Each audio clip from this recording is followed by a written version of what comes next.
All right, our next critical group of microorganisms are going to be grouped together, algae and protozoa. So they are different types of organisms, but we're going to group them together for this particular pre-lecture. So just make sure that you understand they are different things. Let's talk about protozoa first. So protozoa are the foundation of food chains in many aquatic environments. Most are single-celled, and they tend to be what are called polyphyletic, right? Biology words, as we've said before, which means they develop from more than one ancestral types. So protozoa are unique because they have characteristics of both eukaryotic and prokaryotic species, depending on what type of protozoa you have.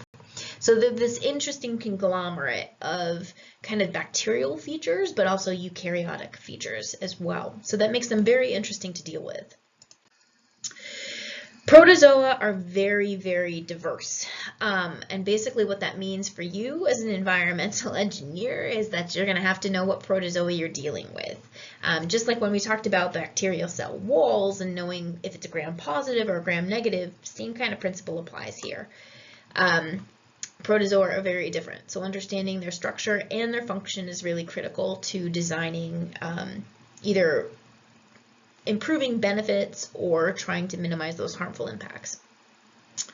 Many protozoa have very different and interesting organelles. Just like eukarya, they're going to have really interesting things going on inside of them in terms of the different organs they have. Some can have 2 nuclei. But one of the things that's important about most protozoa, or some of them, they perform cyst, or what are called oocysts, as a method for survival. This is particularly relevant to drinking water treatment. So on this particular slide, you're going to see up in the right-hand corner a protozoa called Giardia. Giardia lamblia is a protozoa that can exist under very tough environmental conditions until it targets a specific animal host cell. I apologize that that picture is covering up some of those words. And basically what it will do as a survival mechanism is it will create these cysts or oocysts, which are very similar to endospores from bacteria or spores from mushrooms that allow them to persist in the environment. And those cysts or oocysts are actually what cause infections in humans. Those are the pathogenic components of things like Giardia. Another common protozoa that we care about in the drinking water industry is Cryptosporidium, which also has an oocyst lifestyle. So they're very, very diverse. They're very difficult to deal with. A lot of science is dedicated to studying what's going on with some of these really infectious protozoa. Protozoa can have all sorts of things inside of them. They can look like what you would think of as a traditional amoeba or a traditional bacteria, but they have more structure basically inside of them, more organelles. So a lot of them have what are called cilia, these little outside kind of components that help with motility and moving around. They can have interesting types of vacuoles. They can even have micronuclei or a macronucleus like an animal cell. They're going to have a cytoplasm. They can also have mouths or anal pores or really interesting features. So the takeaway with protozoa is that they're very, very unique, and understanding their structure is going to be critical to any type of intervention related to protozoa. Protozoa in general are chemotrophic. They are sometimes used in fermentation and aerobic respiration processes. They actually don't have mitochondria. They actually use what are called hydrogenosomes instead. And they use basically a different terminal electron acceptor to form molecular hydrogen instead of water. So some of their chemical processes inside are very, very different. As we start to talk about how we measure activity of microbes and how we basically disrupt microbial chemical cycling, like some of the cycles that we see on this slide, the key thing to know about protozoa is that they've got different ways of expressing activity. And so that is actually really helpful from trying to measure activity of protozoa sometimes, but it can be very difficult because their chemical cycles first have to be studied in order to understand how to disrupt those cycles.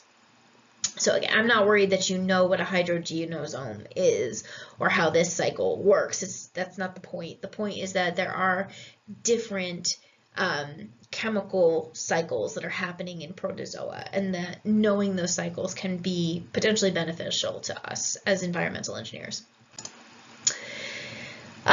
Protozoa actually have some benefits. They prey on bacteria, algae, and even other protozoa. So through predation, they actually eat some of the things that we don't like in our environments.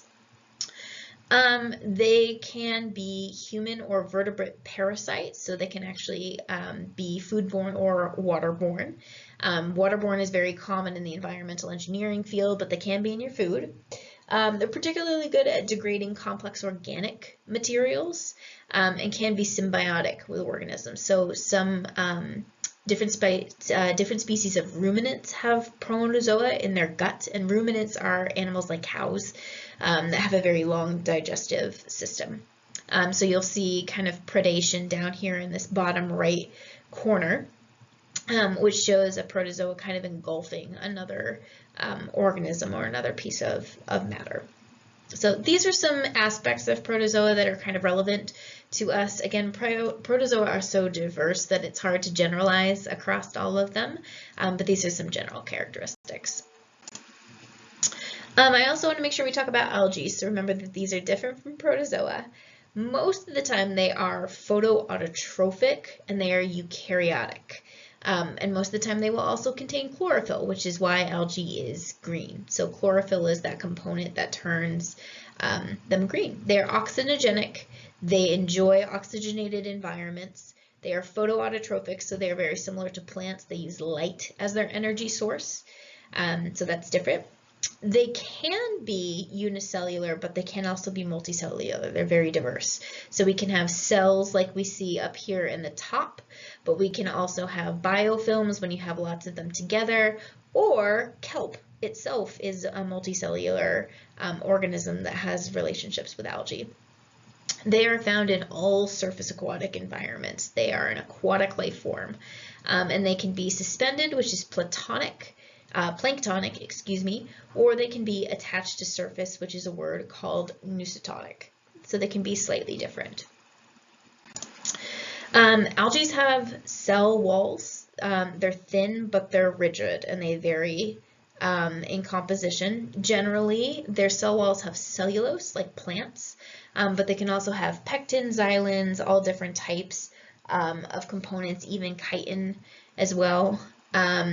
The specific subgroup of the euglenoids don't actually have cell walls, so algae are very diverse.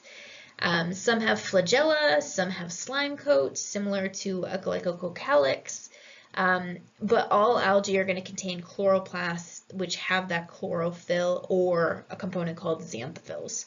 So they're, again, a very diverse group of organisms, just like our protozoa, but they've got some similarities that we try and use to help determine whether it's an algae or something. Excuse me, hiccup. Let's talk about algae in the environment and why it matters to us. Most are photoautotrophs, which mean they want sunlight. We do have some chemoheterotrophics, so it's not a tried and true rule, as with anything in microbiology, that all algae are photoautotrophic, but most of them are going to use photosynthesis because they are photoautotrophs. So it's using light to produce energy, consuming CO2, and producing oxygen, much like plants do. They are a big component of many food chains. They are considered primary producers. So they produce organic matter in aquatic environments, and that organic matter is used by pretty much every organism that's chemoheterotrophic in those environments. So they are the food source, basically, and they produce most of the energy in the organic matter that is transferred up food chains.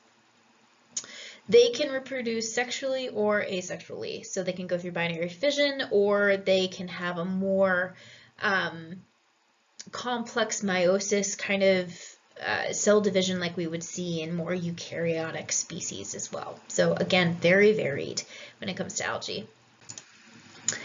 One of the things that we really care about as environmental engineers is eutrophication and algal blooms.